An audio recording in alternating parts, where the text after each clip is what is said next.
Three, two, one, and blast off. Welcome everybody to Light Bearers Podcast with your hosts Geo Afro Thunder and K Ola. And today, as a special guest from England, we have Mr. Mark. Mark, tell me one more time your last name, mate. Black. Mark Black. Mark Black. Kudo. That's right, Kudo. Kudo Ido Kudo. Kudo this. Hi. Anyway, hey, before you came on, actually, I know you're into martial arts and stuff like that. Before you came on, we were talking about this movie Ghost Dog. Have you ever watched that movie Ghost Dog? No, I haven't. I have to watch it. Yeah, dude, if you're into martial arts, you got to watch Ghost Dog. So I'll just give you a brief synopsis of what the movie's all about. It's about this young black man that one day he's getting jumped and he's about to get killed by these ruffians in New York, I believe. And an Italian mobster is driving by and witnesses this. So he gets out of the car and he says, "Hey, is there a problem here?" And so those guys turn around and pull a gun and they're about to shoot him, but he dispatches them and saves that young black man's life. Okay. And wow. from that day on, he feels indebted to this guy, and then he starts training like samurai, dude. And so he becomes indebted. It's like, I owe you my life. So he becomes a hitman for this guy, dude. Yeah, wow. And the movie's amazing. It's got a great soundtrack, and then it uses the book Hagakure, which was a book written yes, and it talks about the philosophy. And this guy, the way he gets in touch before he's gonna do a hit or whatever is through messenger pigeons, bro. I mean, the movie's amazing, so you can check it out on YouTube. I'll give you a link to it today. Yeah, definitely gonna see that one. You know, I mean, I love anything like that. You know, especially a film where you've got such a strong sense of purpose and justice, and you get your teeth into it, and you become engrossed to the point where you're actually talking to the TV, and that's when you know you got a good film. And you say, "Oh, yeah."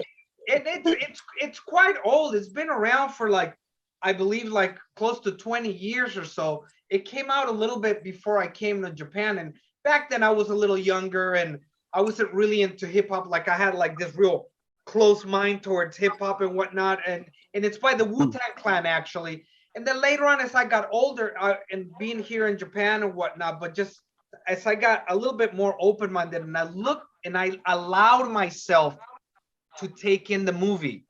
It's a brilliant piece of artwork. No, it sounds fabulous. So is your background, Kayla, is your background martial art as well? Yeah, I train. Oh, who are you talking about, Kay or Gio? Both of you. Starting with you, Giovanni. You start. Well, I trained with Hickson Gracie back in the days in California. I don't know if you know the Gracie Jiu-Jitsu, Brazilian Jiu-Jitsu. So yeah, I do know of them. And what about you, Kay?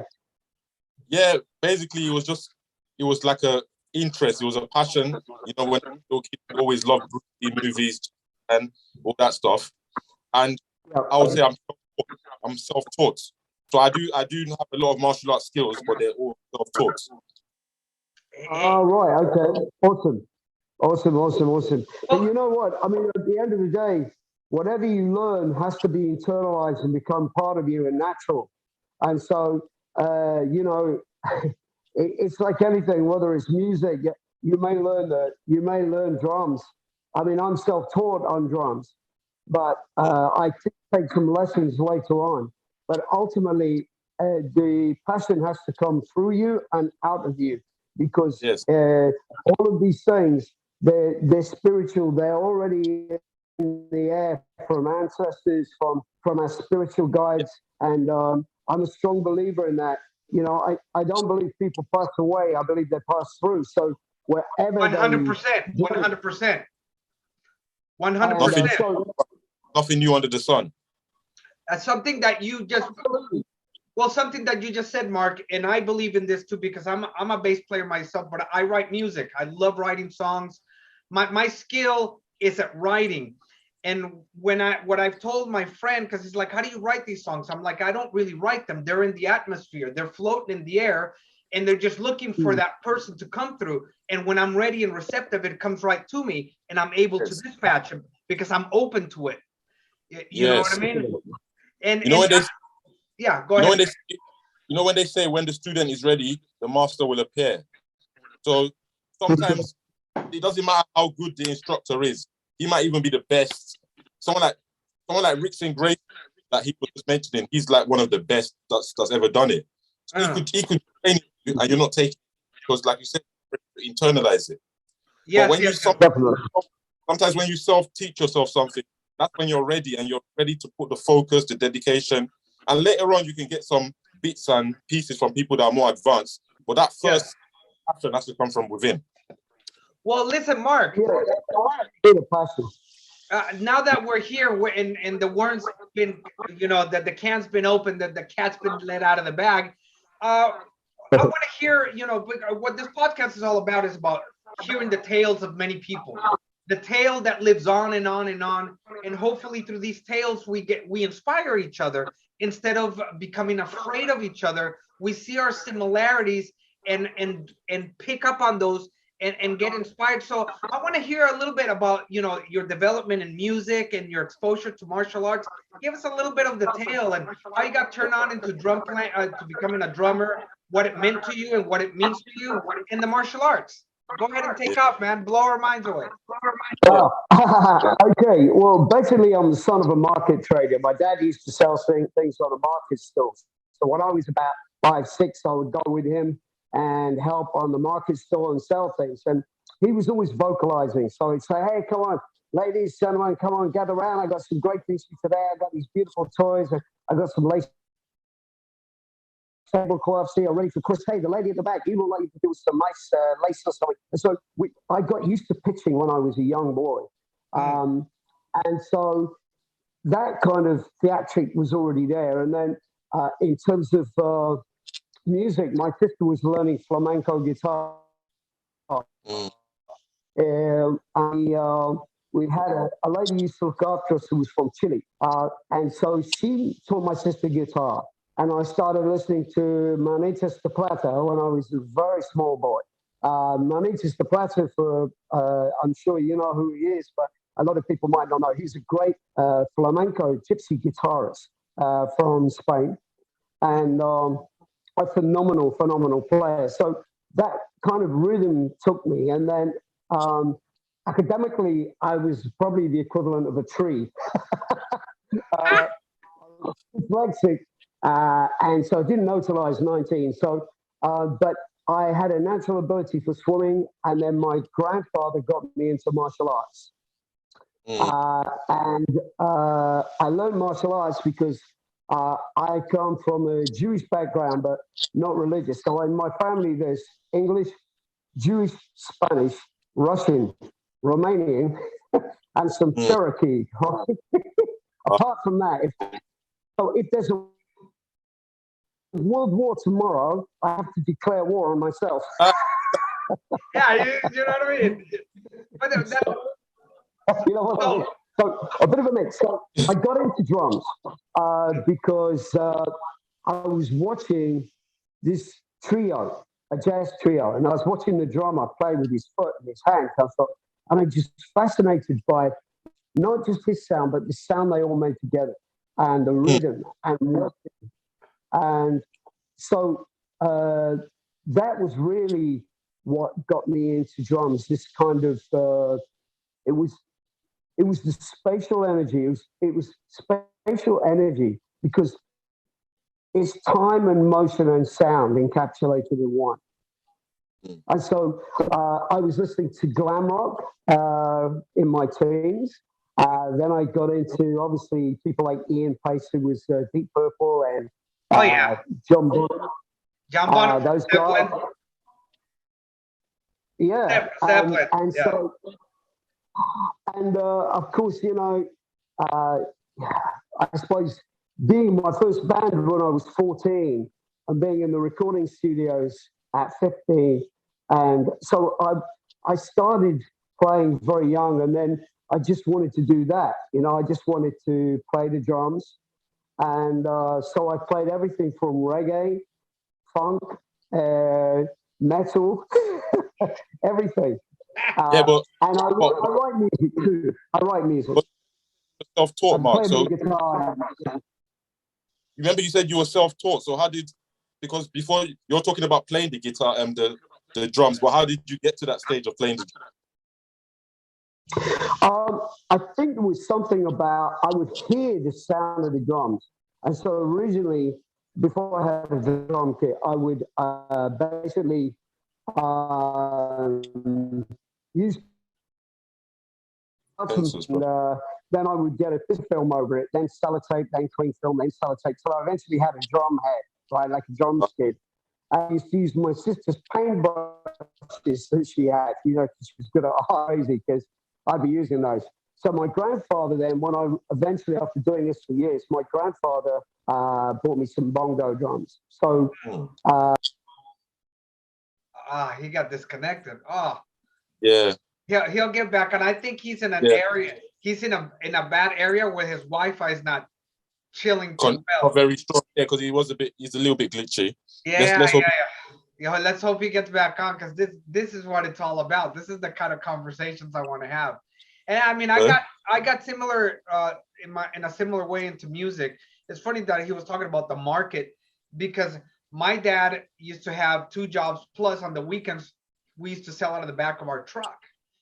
And so he used to be like, okay, come get your carrots and stuff like that, and not have to come with him. And, you know, how much do you want? And so I know what that feels. I think a lot of kids nowadays, It they used to be so haven't. fun to see those guys. Well, yeah, I a used lot to, of. I used to see their kids with it, and I think, oh my god, I'm too shy to do that. I used to almost envy them in a way, like, wow, that's a Nah, confidence I love. I grew up like that, and you know those little those postcards that when you open, they have like they're musical. They start playing a fucking song. Yeah, yeah, yeah. You know, well, I was 8 years old when those fuckers first came out. Like, they were a big deal. You know, and they used to go for like, you know, we'd sell them. You know, my mom would buy like boxes of them, and then she'd say, "Okay, I want you to go from apartment to apartment building, all the apartment and sell all these fucking cards." And I used to knock on people's doors and stuff, and just go, "I wish you America," or sing, and start tap dancing and shit, do some great. I was probably being shy at that time. I was a bit shy, not very, very shy, but not as confident as those kids that were doing that. Yeah, so hearing him say that brings back some memories on the way I grew up. And you know, it's a lot of kids going back to they don't know that the struggles, and they have, you know, our generation now, even the poor generation, people that said they're poor, they're going around walking with like Adidas and freaking Louis Vuitton and all, and they're poor, and they're driving like these ghetto ass fly cars and shit like that, right? Whereas back then, poor was poor, mate. Yeah, You it was. know what I mean? You poor. You weren't driving Adidas, dude. I mean, you weren't like wearing Adidas. It was crocodile shoes. Once you know where the mouth was opening and talking. Yeah. Okay, Mark, Okay, you're you got me now. back. Okay. Yes. So I'm anyway, back. I don't know what happened. I got taken off into the ether, but anyway. keep going on. So you got started off on some Congos and stuff. Your grandfather bought you some Congos. So Yes. Yeah, he bought me some bongos, and then I started using those and trying to just add other pots and pans and things. And but I really wanted to play the drum kit, and so my first drum kit was just a bass drum and a snare and a hi hat, and I proved myself on that. And I was working with my father on the market on weekends after school, and he said, "Look, I'll go halves with you, and you need to get a better drum set." And so I got my next drum kit, and I just was just crazy about drums. And the funny thing is, even now, I still get the same buzz when I see my drum kit. I mean, if you, I don't know if you can see over there. Can you see the drums over there? yeah. I see the drum stuff in the back. There's your Yeah. right. I see your right symbol. You see my right symbol. I've got Yeah. them covered with some stuff at the moment. To hold on a minute. Hold on. It's a green drum Oh, set, no. isn't it? Oh, you got a gray one and a green one, don't you? Yeah, I've got a canopus kit which is made in Japan, which is awesome, and an old Premier drum kit which was made in the '60s, Mm. and I've got this little Ludwig kit which is a jazz kit, but I use that here because my I'm at my partner's house, and so I have to keep the volume down, Ah, so because of the neighbours. So that yeah. means I only play at 20,000 decibels instead of 60. Ah, You have, you're gonna have So, to but place in the yeah, way with so and neighbors. I've got a Turkish drum here, right? that's nice. That's And nice. yeah, The so I bomb, got the Turkish the drum. bomb you beat with your hands, aren't they? Yeah, Yeah, yeah, yeah. yeah. So go ahead. Yeah, like that. Go ahead. Take off, man.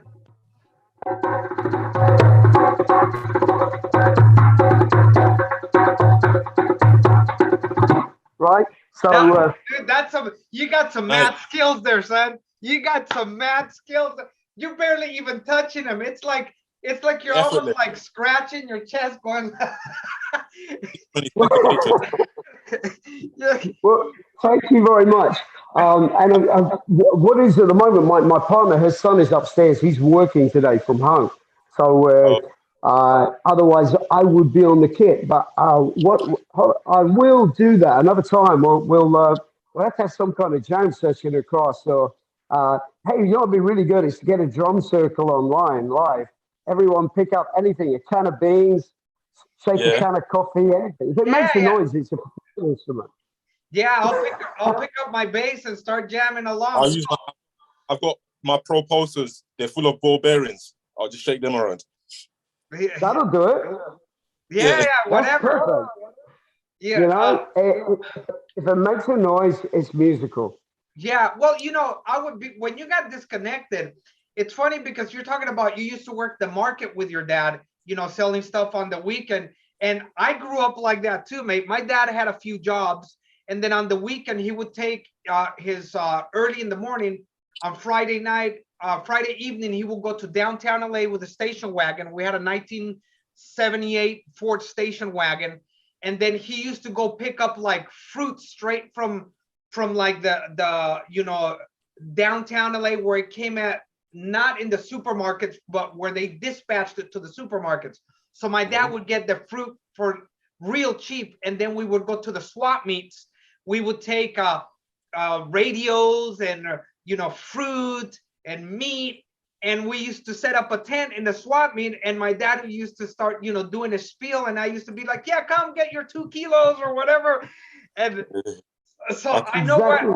I know what it feels like, and as I was telling Kay, like a lot of people that claim to know poverty nowadays, they're walking around with Adidas, with Nikes, with some crazy ass nice clothing, driving some bomb ass fly cars, and they're saying Mm. they're poor, but they've lost that struggle. Well, back in the days when we said we were poor, we were poor. Nobody was driving expensive cars and No. had Adidas shoes and said that they were poor. Actually, the shoes that were for poor people back in the days, for poor kids, were Converse and Vans. Yeah. Converse and Vans. A pair of Vans cost you like about $3 or $4.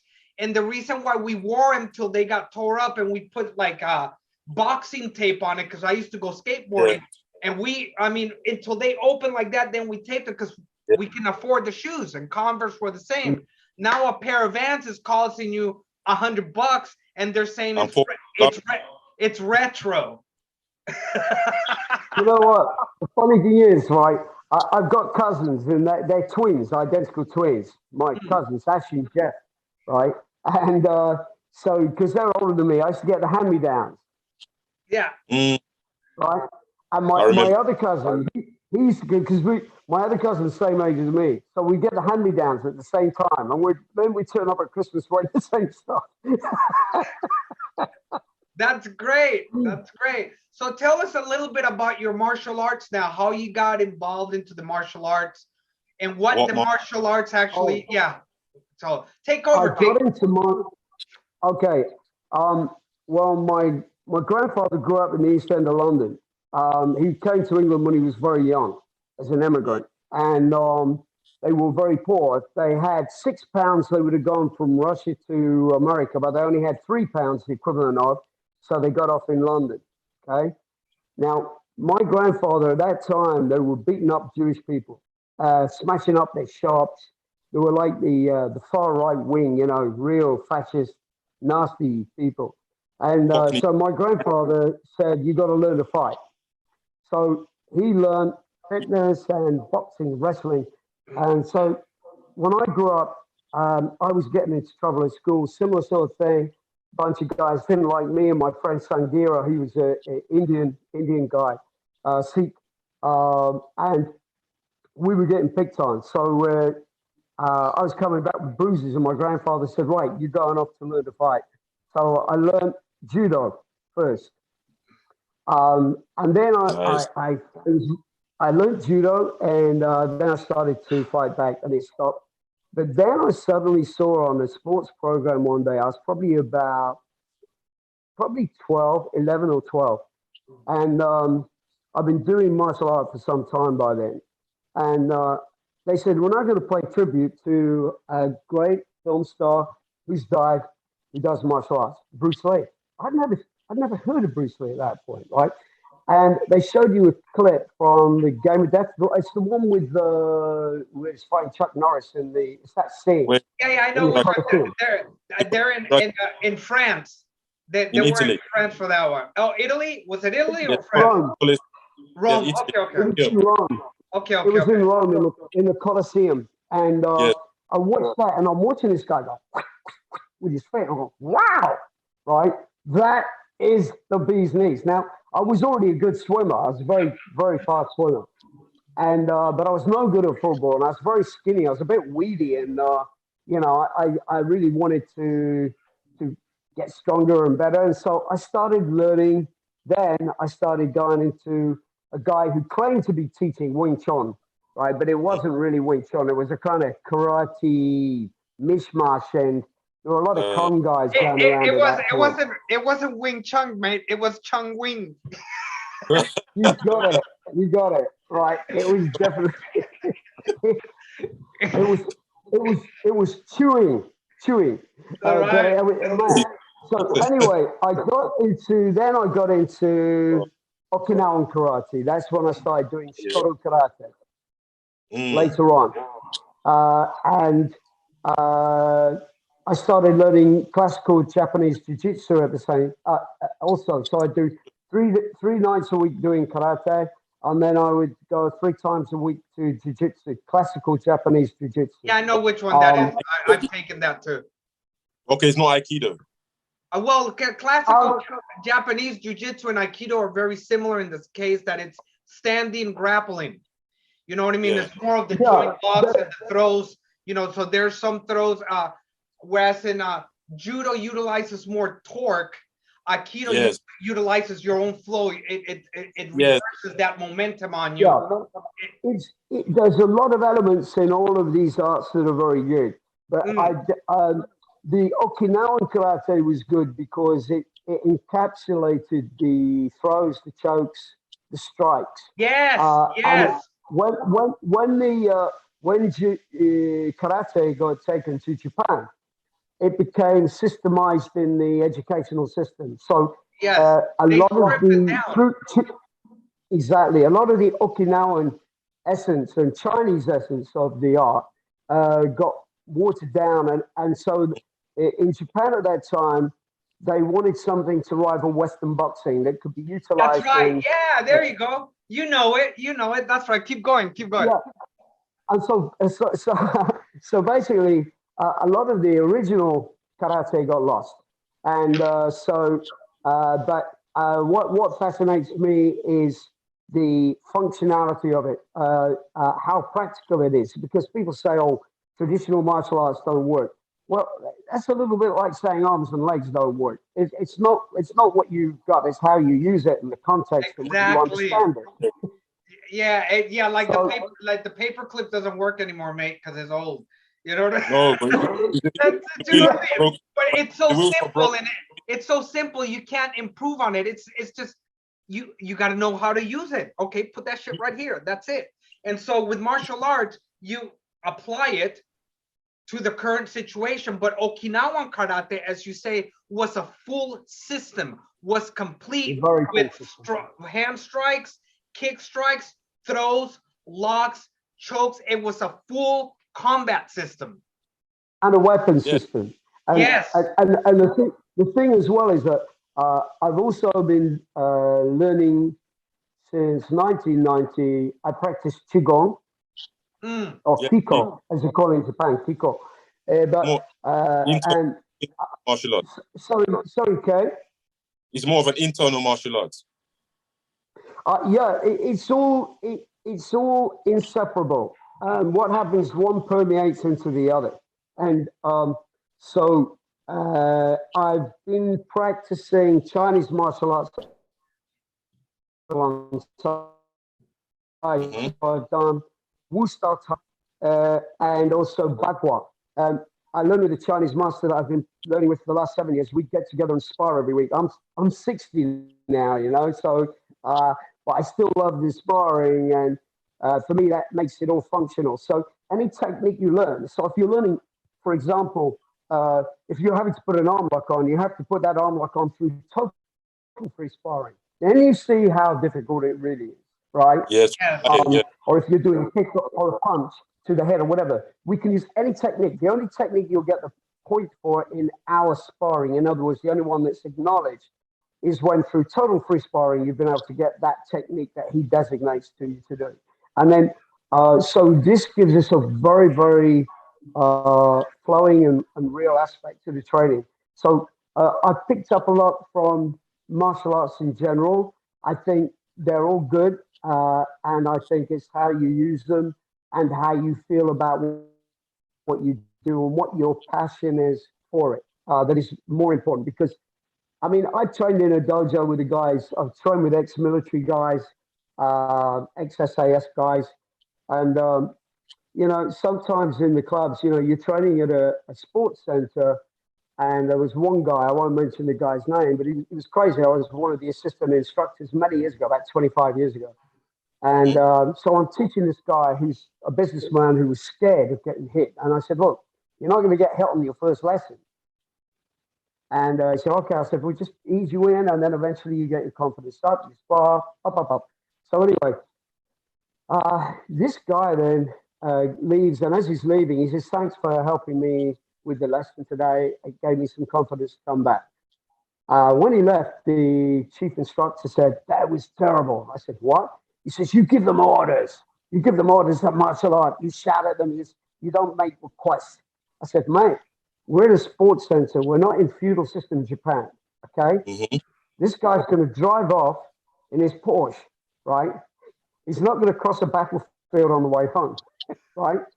Yeah. And so there's this kind of, it's important to teach martial arts in a realistic way, but it's also important to bring it into where it is in the modern world and Yes. not suddenly, you know, become a fantasist.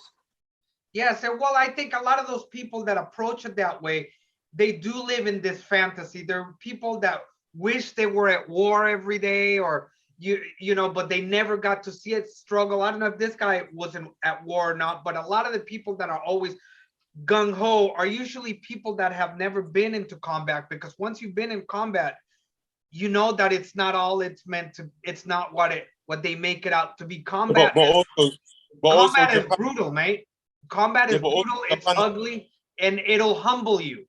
Combat will humble Oh you. my God. Yeah. What were you Yeah, gonna but say, Kay? I want to add something. When you see the Japanese, yeah, I believe that their system is a bit brutal, you know, because they had the samurai. They were war. They were like war. They were hungry for war in their time. And even when there was a time they took over China, it was all very aggressive. So if you look at their martial arts, the karate is all the strikes are all very heavy, and there's not much spirit in it. When the Chinese do their martial arts, it's all about the spirit, and you're going to help your mom to do a shopping with your martial arts, and you're sweeping you're sweeping across the room with the designs. You know, it's all very spiritual. But with the Japanese, it's brute force. So I think that's why sometimes they might come across that way. I think it's Japanese Yeah, martial art are very practical, mate. I Karate is mean, practical. if you look at a lot of the stuff introduced to, a lot got introduced to Japan from China, from Korea, Yes, Mongolia. There's a huge crossover, and also from the Philippines and places because, you know, it's a little bit like religion. You know, people say, "Oh, well, you know, there's Christianity. It's a white thing. It's a," or they say Judaism is this. Yeah. all that. I hope he's not losing his love. Come on, Mark. No, he's still there. Yeah, he's frozen in time, mate. Let's give him a second. Yeah, there's a little bit more of the harshness in Japan because Japan Yeah.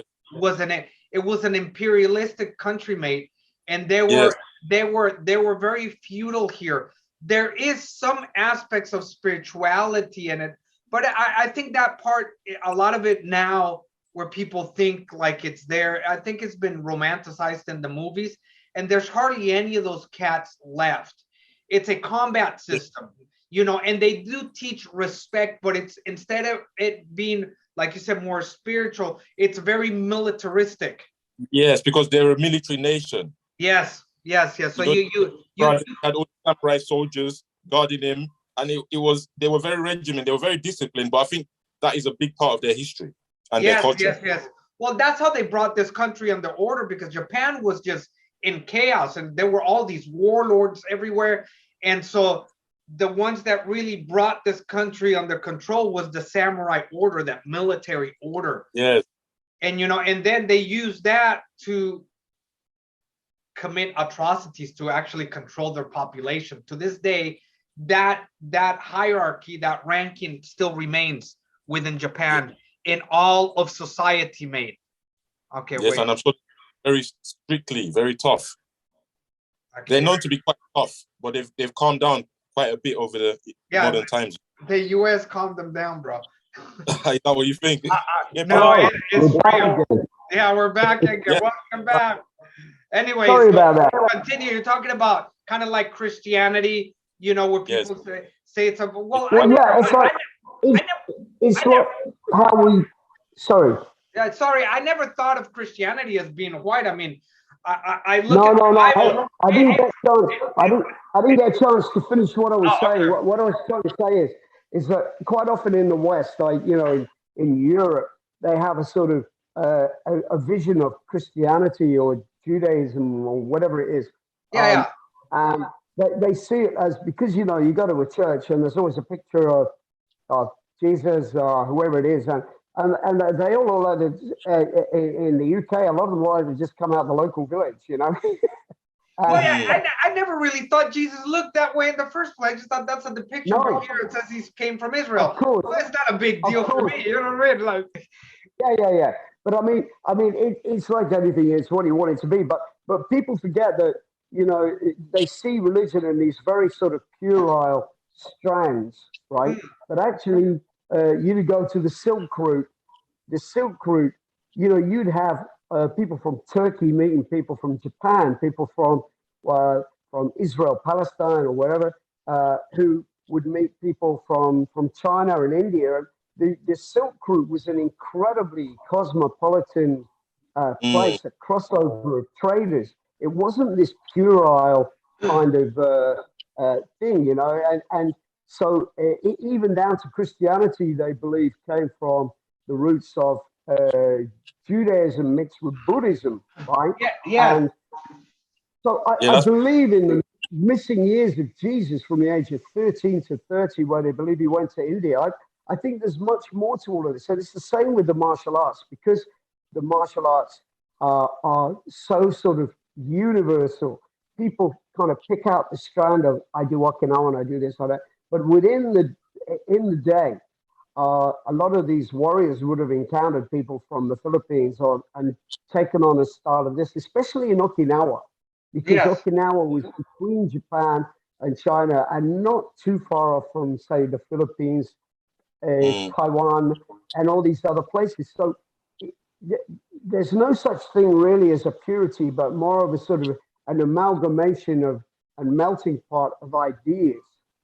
Yeah, Yes. definitely. I definitely, of course, once you, like you say, you personalize things. Once it comes into your culture, you add your stamp to it, and then you design something that goes with the culture there. And I think that's been in the martial arts.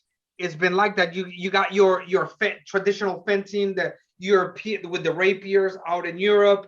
You got the samurai with the curved swords. You got the straight double-edged swords in China, and you always have this battles of what's better, these knights or whatever, and they seem to think like the knights in Europe, like there's no way if they went against the samurai they would get killed. It's like, mate, everybody has some badassery to them, and do you really think that the knights, just because they weren't doing Zen, that those blokes couldn't fight?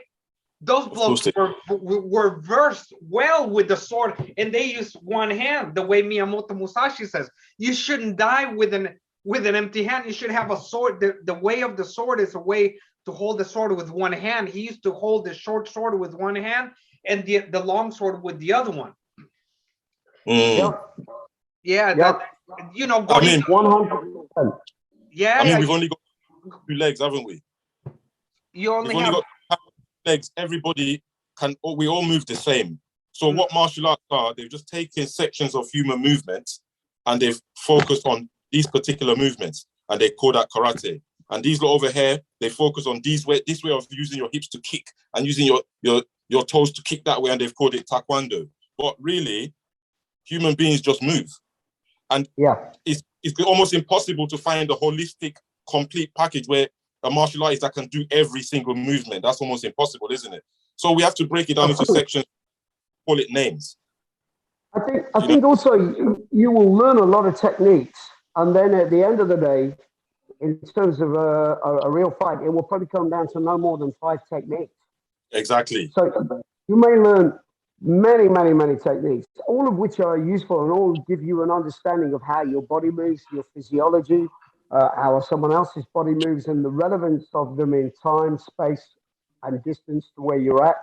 But when it comes down to the absolute basics, your brain goes into a shrink this down into the minimalist to get me out of here. Most effective fights. Most effective, and so it's like a toolbox, So you will use the relevant tool, hopefully, for the relevant job. Yes. Nobody gets paid for overtime. That's what boxers say. We don't get paid for overtime, so they're trying to get you out there. To expedite, Well, you should. The longer you spend, 100%. The longer you spend in a fight, and I've learned this in street fights back in the days. I wasn't a big street fighter, but I've been into some street fights, and I got to tell you that jiu-jitsu definitely saved my life. Because the thing about jiu-jitsu is that from day one you're sparring, and you can't avoid not getting the lock. Like the way you learn, the way you get promoted in jiu-jitsu is you have to actually get somebody in those fucking locks when you're rolling with them. And so, like you just okay. You just I lost you guys. We're still here. Oh, okay. Can you hear us? Can you hear us, Mark? Hello. Yeah. Hello? Can you hear us?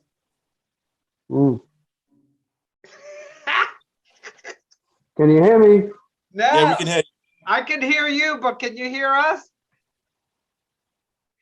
Domo arigato, Mr. Roboto. Domo. Domo. Let's give this.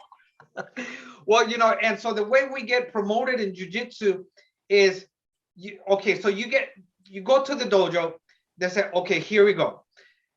Here's this throw, let him do it. First step, you come here, boom, boom, boom. After you learn it, they said, okay, we're gonna go through 5 minutes of sparring. And the way you win the match is by getting the motherfucker in that move. And then if you do it, then start again. And you got to keep doing that shit for 5 minutes till we stop. Then when that's done, we're going to switch partners. And then I said, okay, the next goal is you got to mount him. Whoever gets mounted loses, and keep doing it for 5 minutes until after that. The last sparring session is you got to fuck them up, and that's why it's very effective because it's street fights. I would say 70% of street fights end on the ground anyway. Many times I've been in fights myself, and you try to keep it on the standing, but you end up grappling. Hold on, Mark's mic is muted. Your mic. Well, can you hear us? No. Mark, you have to your mic was muted at the bottom. Okay. So and that's but see, you also want to realize that when you're on the street and if you're around other people, it's not very wise to go to the ground because you can get your fucking face kicked in. So here are two arts that work awesomely. First of all, get those legs going. You should be able to fucking outrun a lot of people. Number one, before you learn how to fight, learn how to fucking run real quick and maintain those legs going. Then some kind of grappling with fucking Muay Thai and some kind of weapon system. Right there. Krav Maga. Okay. Yeah. I mean, okay, you got me? Yeah, we got you. Hey, welcome back. Welcome back. I'm back. Okay. We got 5 more minutes, and then after that, I want you to leave like the lads with some kind of message. In this day I'll suggest that Mark even comes back again so that we get a clearer one next time. Yeah. But anyway, I'm so sorry about the connection. The internet here is a little bit shaky, I'm afraid. So I do the best I can. Maybe try smoke signals next time. Yeah. What do you get? Did you get your Wi-Fi from China? I'm just fucking with you, mate.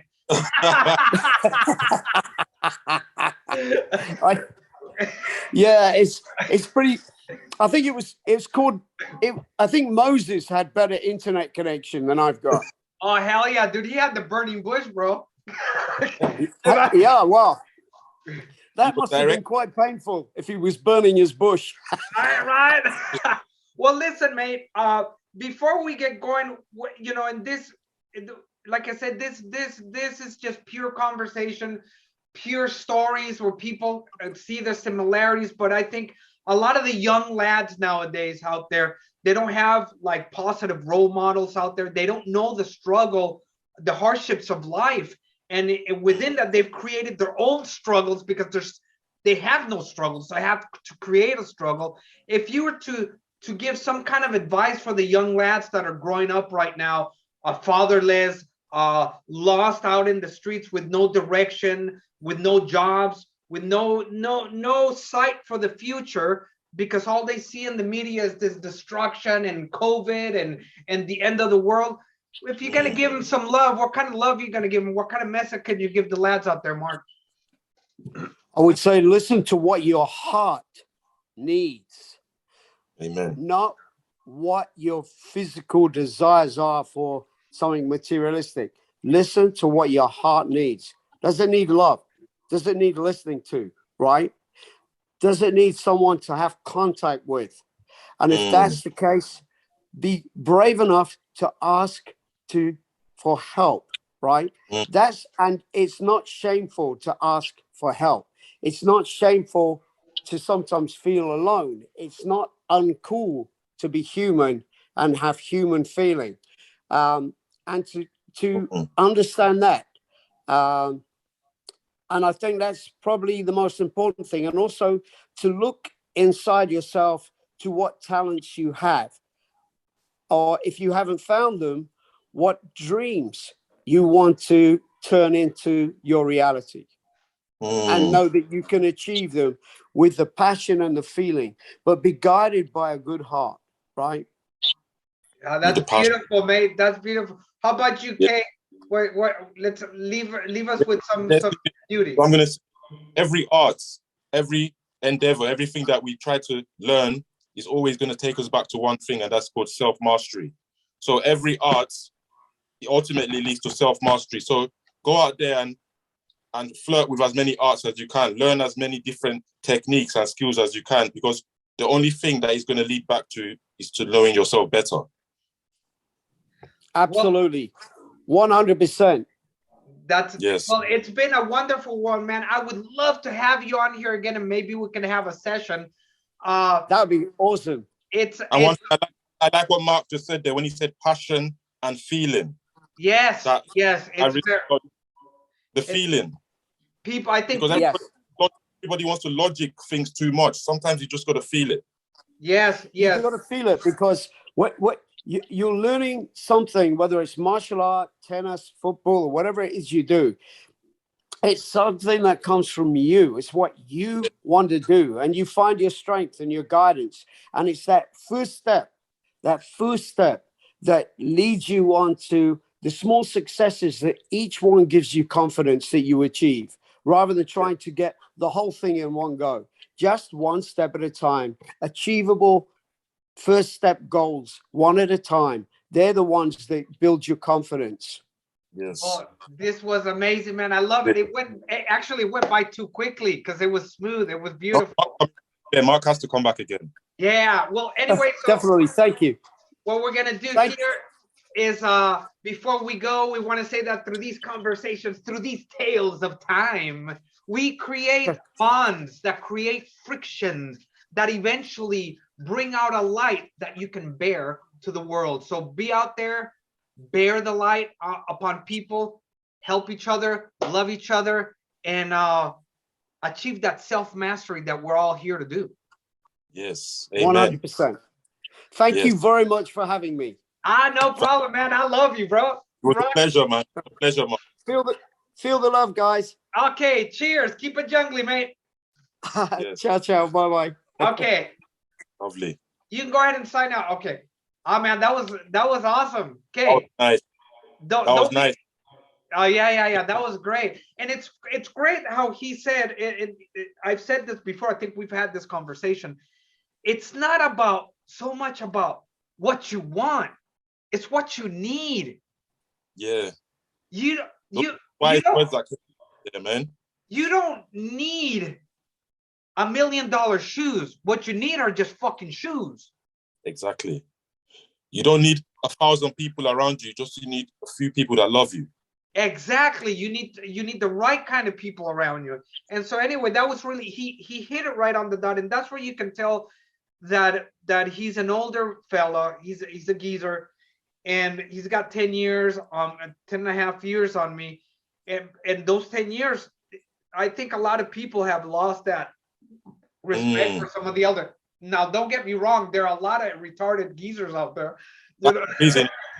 A lot of others are not, they've got no guidance for the youngest, but someone like that, you can see he's got life experience. He's got life experience, and it was nice listening to him, man, because he just kind of went on to his ghost dog flow. You know what I mean? I just kept thinking of ghost dog. Dude, oh my god, dude. And that's how it went. And dude, you gotta fucking watch Ghost Dog, dude. I'm gonna go ahead and send you the link. And it's almost midnight here. So what I'll do is I'll send it to you tomorrow, and then get it, and you can upload it either tomorrow or Friday, as long as it's out as long as it's out by the week. Great, man. And I'll let you know. I'll call you this weekend, and then we'll get ready for having the lady from the States the next one. On Wednesday. Yeah. It's dude, this tonight was awesome. I think each one is original. Well, I'm gonna get my friend who did the symbol for my T logo, you know, the one that says the green cup. I'm gonna have him design a logo for for the channel and the Facebook page. Okay. Yeah. So it can just look a little bit nicer, dude. But you know, I hope we can meet more. Progress. That's progress. I like that. That's one little time, and we're moving up. And dude, again, it's right now. It's not about cash or anything like that. It's not. I like what's happening with it, and today was just great. You know, we say that about each one, but it just seems like it keeps better and better. Yeah. And we don't do this for cash. It's for love. And no matter what, if you've got a message, it will get out there. This is just the early stage. This is the beginning stage. This is infancy. But as long as we stay consistent and loving, we hear this. Don't worry. And we're gonna develop more, and we're gonna get our stand. But dude, it's episode 10, bro. You see what I mean? Episode 10, bro. We're reaching milestones already. Yeah. Well, listen, bro. It's midnight over here, so I need to. Since I've already been talking, like I need to wind down for an hour because I can't go to sleep after having a conversation like this. So I gotta wind down. And yeah, bro, it was awesome. Let's see if we can get him on again. I'll start thinking about new guests. Yes. And let's see if we can get some people more. I'll see what other countries as well. Like I'll see if some people from Nigeria I'm gonna try and get on. So we're gonna have international all around the world. Yeah. I'm gonna see if I get other people, as many people as possible. Be like, hey, dude, join the podcast, and that'll be cool. It's just international connections. Nobody's coming to the place, but we're talking to people from all over the world, and it's kind of like shortwave radio. You know what I mean? Like they'll tell you what's going on. That's bullshit. Right. Yeah. We can learn from what's going on all over the world.